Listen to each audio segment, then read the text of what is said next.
السلام علیکم ورحمت الله وبرکاته. ګران کتونکي او ملګري پوښتنه کړې وه چې د ماسخوتن څو رکعته لمونځ وي. هغه ویل چې ما ته یو کس ویلي وي چې 18 رکعته وي.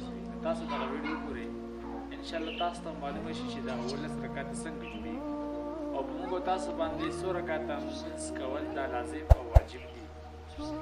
ګران کتونکو، ماسخوتن ټوټل چې کوم لازم لمونځ دی هغه 9 رکعته دی، چې اول 4 رکعته فرض دي، بیا 2 رکعته سنت مؤکد دي، یعنی په دې باندې نبی علیه الصلاۃ والسلام مبارک زورنه او تاکید ورکړی دی، او بیا 3 رکعته وتر واجب دي.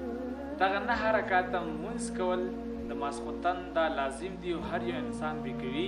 که چېرته یو انسان ونه کړي دا ګنهګارېږي.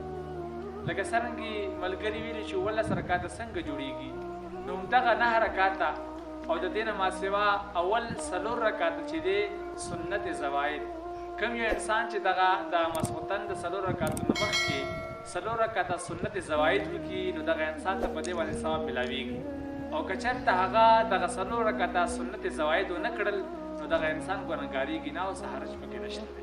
نو که چېرته یو انسان دغه 4 رکعته زواید وکړي، سنت زواید وکړي، نو دغه سره چې دغه لمونځ 14 رکعته شو، او بیا دغه فرض نه وروستو 2 رکعته سنت وي، او بیا دغه سنت نه وروستو 2 رکعته نفل وي.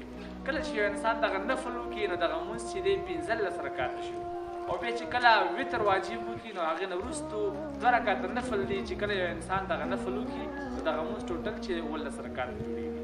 نو دغه 8 رکعته یعنې 4 رکعته سنت زواید چې دا د 4 رکعته فرضو نه مخکې وي، او 2 رکعته نفل چې دا د سنتو نه وروسته وي، او 2 رکعته نفل چې دا د واجبو نه وروسته وي. یعنې دغه 8 رکعته لمونځ که چېرته یو انسان وکړو، نو هغه ثوابونه وګټل، او که چېرته یو انسان ونه کړو، نو هغه ګنهګار نه شو.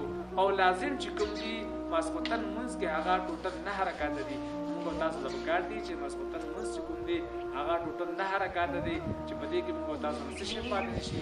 او د دې نه ما سوا چا چې په دغه 8 رکعتو کې څومره رکعتونه وکړل، نو اله العالمین به دغه انسان ته په اجر ورکړي. واخر دعوانا الحمدلله رب العالمین.